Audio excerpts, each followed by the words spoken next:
C'est dans cet immeuble, au cœur du quartier religieux de Mea Sharim à Jérusalem, que depuis samedi soir, les allées et venues des visiteurs sont incessantes. Tous viennent rendre visite à la famille El Haddad, endeuillée après le décès de 2 de leurs enfants lors du drame du Mont Méron, Yosef David, âgé de 18 ans, et Moshe Mordechai, qui avait 12 ans. Ce pèlerinage sur le tombeau de Rabbi Shimon Bar Yochai pour l'Akba Omer était une tradition familiale.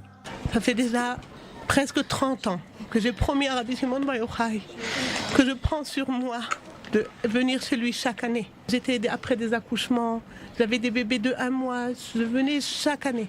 Pour eux, l'affluence de monde en cette soirée spéciale n'a jamais été effrayante. C'est une grande joie, il y a une grande joie. Parce que dans le ciel, la joie qu'il y a ici, il y a dans le ciel. La Hiloula, ça s'appelle Hiloula. C'est comme un mariage. Dans un mariage, ça fait peur. On a peur dans un mariage. Dans un mariage, on n'a pas peur. On est content. Cette année encore, ils y étaient en famille. Pendant la soirée, 5 des enfants ont voulu aller danser dans l'enceinte de Toldot Aaron. Ils étaient séparés en 2 groupes. Après environ une demi-heure, Yosef David et Moshe Mordechai ramènent leur petit frère Chaim à leur père et retournent chanter et danser. 10 minutes plus tard, l'agitation, la tension se font sentir. Meir El Haddad comprend qu'il se passe quelque chose. J'ai demandé à Hachem, je veux entendre des bonnes nouvelles d'eux.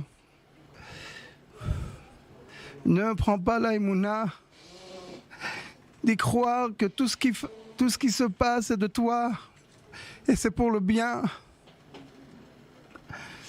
J'ai demandé à Hachem. Après 2 heures, je reçois un coup de fil. Ma femme, elle était dans le village là-bas. Elle me raconte qu'un groupe, Elimelech et Yeshua, ils sont retournés Baruch Hashem à la maison. Toute la nuit, il recherche ses 2 enfants et prie pour qu'ils soient en bonne santé. Mais le lendemain, en fin de journée, il apprend le décès de ses 2 fils. Malgré leur malheur, Meir et Elisheva ne blâment personne, ni la police, ni les organisateurs, ni le gouvernement. Leur foi en Dieu semble inébranlable. Le message qu'on prend sur nous, il n'y avait pas là-bas des revolvers, il n'y avait pas là-bas des Arabes, il n'y avait pas là-bas de la Corona, il n'y avait pas là-bas la Corona, il n'y avait pas là-bas du feu, il n'y avait pas là-bas de l'eau. Il y avait seulement des personnes qui étaient un sur l'autre. Je crois que l'Akadosh Baruch Hu, il veut que chacun regarde sur l'autre d'un bon œil. Chacun qui écoute ce qui s'est passé, il comprend que l'Akadosh Baruch Hu, il voulait nous réveiller avec un spécial réveil. Et si on est arrivé à une situation de qu'Akadosh Baruch Hu, il a besoin d'un réveil pareil, ça veut dire qu'on était bien endormis. Quant au Mont Méron, c'est là-bas qu'ils ont décidé d'enterrer leurs enfants. Ils continueront de s'y rendre chaque année. Mes enfants, ils sont à Méron.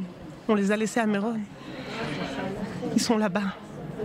C'est sûr qu'on va retourner à Méron. Maintenant, on est plus attachés à Méron.